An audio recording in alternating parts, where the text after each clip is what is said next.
I am Harshita Bhati, Assistant Professor IT Department. On behalf of Guru KPO, today we are discussing the topic TCP/IP. Basically, TCP/IP is a part of wireless networking or networking technology, or we can say data communication and computer network.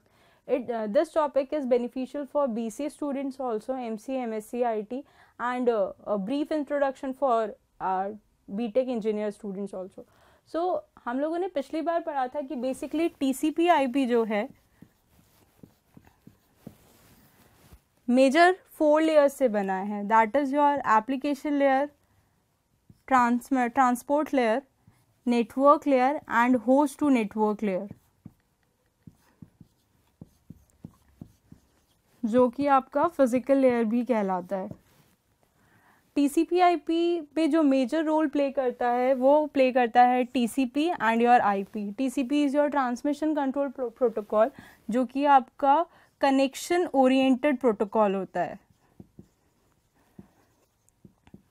IP internet protocol, जो कि network layer का enhance version होता है. जो आपने OSI में network layer पढ़ा था उसी को एनहांस किया IP प्रोटोकॉल ने. ऑल्दो उसका जो बेसिक फंक्शनैलिटी थी वो सेम रही, बट इसमें कुछ सब प्रोटोकॉल्स ऐड हो गए जिसकी वजह से ये एनहांस हो गए. उसके बाद हम लोगों ने पढ़ा था विंडोइंग टेक्निक, जिसमें ये था कि हर पैकेट को एक कनेक्शन के थ्रू भेजा जाता है.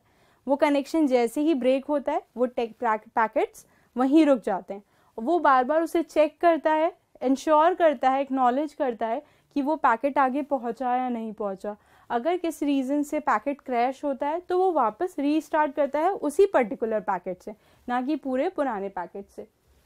सो जो हमारी TCP/IP की फर्स्ट लेयर है that is your application layer.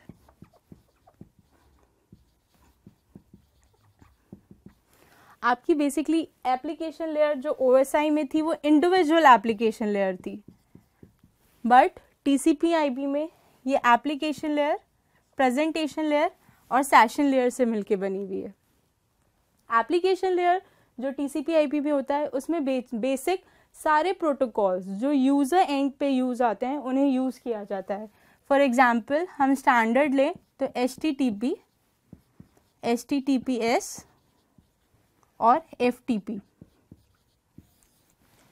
HTTP data को वेब सर्वर से क्लाइंट को एज पर रिक्वेस्ट सेंड करने के काम आता है, बट ये सिक्योर नहीं होता. इस ट्रांसमिशन में जब क्लाइंट रिक्वेस्ट करता है तो जो मेन सर्वर होता है वेब, वो उस रिक्वेस्ट के अकॉर्डिंग डेटा को एक्नॉलेज करता है. HTTPS सिक्योर्ड प्रोटोकॉल होता है. इस सिक्योर्ड प्रोटोकॉल के अंदर आपके जितने भी मेन प्राइवेट डेटा ट्रांसमिशन होता है या सीक्रेट डेटाज होते हैं, जो सिक्योर डेटा होता है, वो वेब सर्वर के थ्रू क्लाइंट को भेजा जाता है एज पर उनकी request. FTP file transfer protocol. File transfer protocol आपके जब फिजिकल लेयर से एप्लीकेशन लेयर के उन 4 लेयर्स को पूरा कवर करके जब एप्लीकेशन लेयर के पास जाता है तो एप्लीकेशन लेयर उसे यूज़र मैनुअल फॉर्म पे, यूज़र अंडरस्टैंडेबल फॉर्म में उसे आगे यूज़र को दे देता है. Next is your transport layer.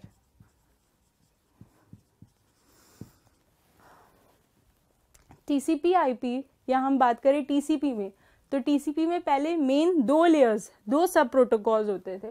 That is your UDP and your TCP. पर जब आगे उसमें एनहांसमेंट हुआ तो एक थर्ड कॉम्बिनेशन ऑफ हाइब्रिड, एक थर्ड प्रोटोकॉल बना, दैट इज योर SCTP. बात करें TCP और UDP की, तो TCP जो होता है वो कनेक्शन ओरिएंटेड प्रोटोकॉल होता है और UDP जो होता है वो कनेक्शन लेस प्रोटोकॉल होता है. UDP basically process to process work करता है, जिसका काम होता है एरर कंट्रोल करना, पैकेट्स को देखना, उनके ओवरफ्लो को देखना, इनकी इन्फॉर्मेशन को देखना, जबकि TCP पूरा ओवरऑल प्रोसेस को हैंडल करता है. UDP में क्या होता है, कनेक्शन लेस का एक प्रॉब्लम रहा है. कनेक्शन लेस में क्या होता है, डेटा का एक्नॉलेजमेंट हमेशा ऑप्शनल रहता है. डेटा का एक्नॉलेजमेंट ऑप्शनल रहने का मतलब ये हुआ कि डेटा जब हम लोग सेंडर से डेस्टिनेशन या रिसीवर के पास भेज रहे हैं तो हमें अश्योरिटी नहीं मिलेगी कि हमारा डेटा वहाँ पे पहुँचा या नहीं पहुँचा, या इन बिटवीन ही क्रैश हो गया. जबकि टीसीपी क्या करता है, टीसीपी ओवरऑल प्रोसेस को हैंडल करता है। पहले वो सेंडर से रिसीवर एक कनेक्शन स्टैब्लिश करता है। जब तक रिसीवर उस कनेक्शन का एक्नॉलेज नहीं दे देता कि हाँ अब हमारा कनेक्शन स्टैब्लिश हो चुका है, तब तक सेंडर पैकेट्स नहीं सेंड करता।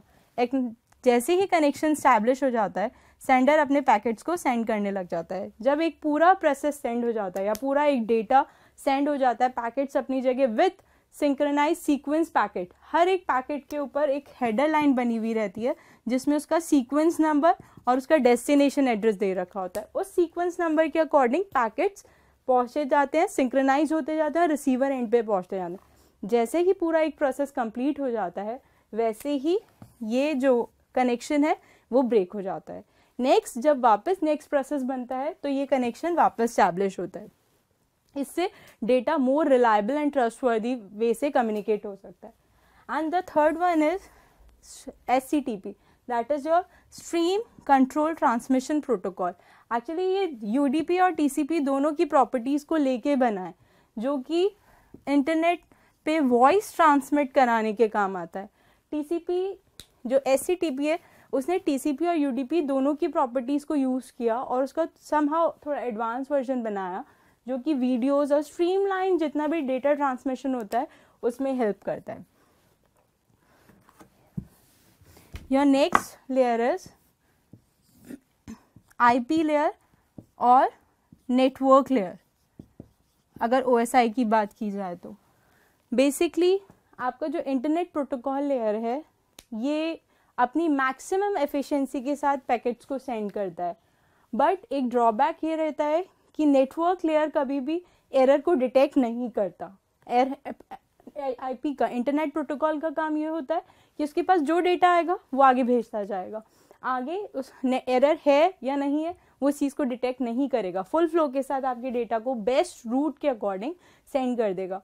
बट अगेन इसमें 4 सब प्रोटोकॉल्स होते हैं जो इस चीज़ को एनहांस कर देता है, सपोर्ट करता है उस चीज़ को बेटर बनाने के लिए। और वो जो लेयर्स हैं वो हैं आपके RARP, ARP, ICMP, IGMP। पहले हम बात करते हैं ARP की।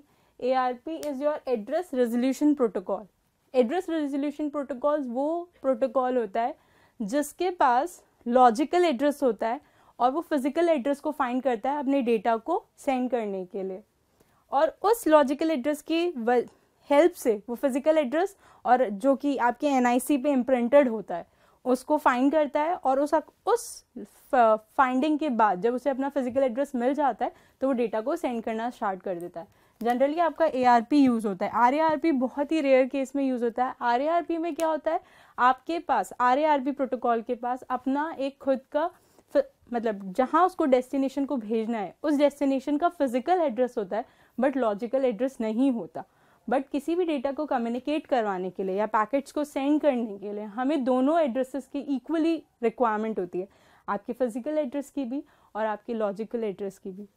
तो RARP तभी यूज़ होता है या तो आपका डिवाइस डिस्कलेस है, रीबूट होने के टाइम पे IP जनरेट होगा तब हम उस चीज़ को ले पाएंगे, या फिर आपका डिवाइस फर्स्ट टाइम बना है, फर्स्ट टाइम जब स्टार्ट होता है तो फर्स्ट टाइम स्टार्ट होने के बाद ही हमारा IP जनरेट होता है जिससे हमें लॉजिकल एड्रेस फैच हो पाता है। तो इन 2 कंडीशन में आपका RARP that is your reserve address resolution protocol, मैं एक बार वापस रिपीट कर रही हूँ, रिवर्स एड्रेस रेजोल्यूशन प्रोटोकॉल।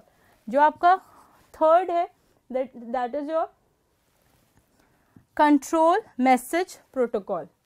इसमें क्या होता है कि आपकी जितने भी मैसेजेस जा रहे हैं, अगर आपके पैकेट जा रहा है और कहीं ना कहीं वार्निंग जनरेट हो रही है तो ये आपके सेंडर को मैसेज वार्न कर देता है कि आपके पैकेट्स की डिलीवरी में या तो कहीं क्रैशिंग आ गई है, यहाँ कहीं ट्रांसमिशन में प्रॉब्लम आ रहा है।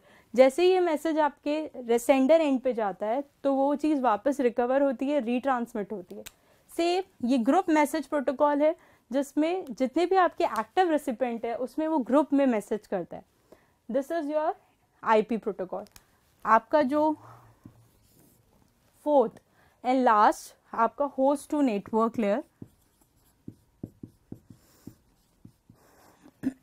Host to network layer basically दो सब लेयर्स से मिलके बना हुआ है according to OSI, that is your data link layer and your physical layer.